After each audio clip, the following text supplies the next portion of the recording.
What's up, guys? Welcome to the Cross Trainer series, where we aim to bridge the gap between real firearms training and airsoft for both civilian and military training.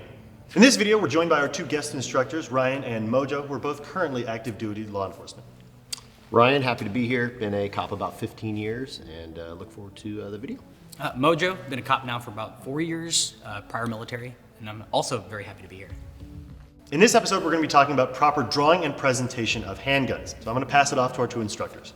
All right, so I think one of the most important things is establishing that good draw and that good grip sets you up for a fast succession of shots as the weapon comes out. So one of the biggest things we always talk about is establishing that master grip prior to the gun even coming out. Depending if you have a 0 retention, you have a level 2 retention. In my case, I have level 3 retention. For you, it's going to be a little bit easier because all you have to do, establish that master grip, and then comes out. So as we see what you're doing here specifically, you're establishing that high tang grip and putting the web of your hand as high as humanly possible on a pistol. Obviously, we're setting this up for if you're shooting a real gun, we have recoil on the gun, whatever. The airsoft guns don't have as much recoil, but you can still train the fundamentals there. Establishing that master grip and getting as high as you possibly can with your fingers straight so that when you pull the gun out, if you pull slightly up, your fingers straighten off the trigger. That's one of the other things we take into consideration. Once that happens, once that gun comes out, we drop that elbow slightly and orient the gun, start forward, and we're gonna do exactly what Matt's doing right here. We're gonna establish that support hand marry to the actual pistol itself. So after that, we close these fingers. These fingers will close right into the grooves, and actually let Ryan cover the rest of the grip because you have actually a really good grip. Yeah, again, nothing is different from the left-hand perspective. Again, we're doing all the same things. We're obviously swapping support hands and whatnot. It's foundational to have all the other things go right. You have to have a good grip. If the grip is poor and your sight picture is perfect, there's a lot of debate with that. Oh, you can still make shots. I can absolutely make good clean shots, as can Mojo, with a poor grip, but we don't want to emphasize anything that is inefficient. We want to emphasize the principal fundamentals and doing everything right. Even though it's airsoft, he talked about there's no recoil. That's okay. You can still get all of the training necessary that you need to get better with this gun if you're still establishing those good grips, good sight picture, all that good stuff. So yeah, absolutely. For me, I do all the same stuff. I'm breaking the retentions of the holster, acquiring that master grip first.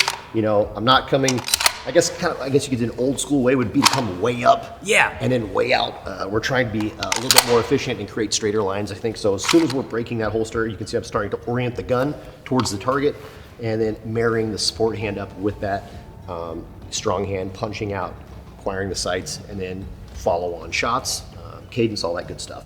So one of the other things we talk about is to establish that good grip.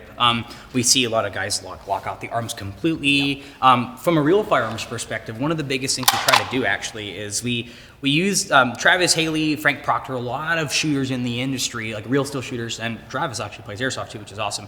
But a lot of guys in this industry, we started to see that we wanted to get the most out of our movements and the most out of doing more with less. So instead of locking if we lock out, we can see a lot of different things with this. We lock our elbows out, we lock our arms out, and my neck is tense, my elbows are tense, and it's very it just doesn't feel comfortable. Right. I've never had fun with that. I used to do it back when I didn't know anything. And it ends up, if you're firing a lot of rounds, it ends up stressing your shoulders a lot. Oh, it's horrible. Yeah. So then now what we started to do is when that draw happens, one of the things you try to take into account is nothing in your body will move other than practically your arms. So if I were to draw the pistol, I'm going to do a kind of a speedy-ish draw facing this way, and you're going to see nothing's going to move other than my arms. So now when we look at that... Can you do that again? I didn't see it. Are we running high speed? So the gun will happen, the draw will happen. And literally, so what we're doing right now, we're creating this locking of the wrist. We lock the wrist and we have this bend in the elbow. Frank Proctor is one of the dudes that I learned it from watching the DVDs back in the day. Your elbows will act like shocks in a Jeep. Okay. And that will absorb that recoil. And we're creating this lockout of the wrist. If we completely lock So if you're locking your elbow. Yeah. That's what so as opposed to locking your elbow completely, you're bending there's no shock absorption happening here. No, it's going to go taken straight up by in your shoulders. Exactly. Versus dropping your elbows a bit, locking the wrist, and now all that shock absorption's happening. Yeah, here, so I want you to feel this. So actually, if you can actually grab the pistol, point in that direction, take a step back towards me here. So go ahead and grip the pistol. This is what we're trying to stop. So how do we do that? We lock the wrist, bend the elbow. So go ahead, get more of an aggressive lock of the wrist. Now, do you feel that? Oh, interesting. You see that? Yeah. Yeah, that's what we're trying to stop. Interesting. So Okay. as it pertains to obviously an airsoft gun, I could sit here and shoot it like this all day. Right. Not a big deal. Right. But if we're trying to get the most training value out of it, why not create consistency? Absolutely. So when we do that, again, nothing is moving. You keep the shoulders nice and relaxed because shooting is already a pretty stressful task as it is. Your guns are going off and all this other stuff. So if we could relax things that need to get relaxed, why not? And your body likes to not be stressed out when you're trying to learn something, obviously. So again, the gun will come out. We do all the things we just talked about, creating that good master grip with the Miri. And Ryan brought up a great point. As soon as my front sight is attempting to clear the top portion of that holster, I'm already orienting forward. And I'm already starting to create that master grip here.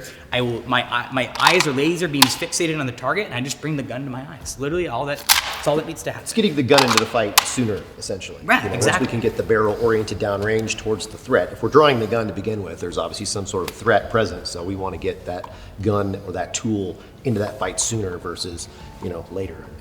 If that equates to efficiency, then that's a good thing. Absolutely.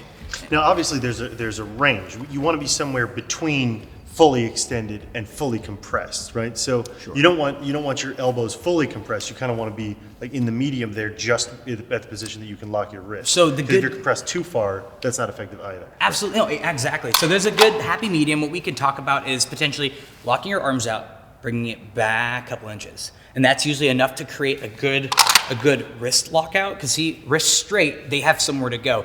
If I create this wall here that I'm pushing down on, it has nowhere to go because I'm having the continuous pressure. If that makes any sense. Here, I can go up or down.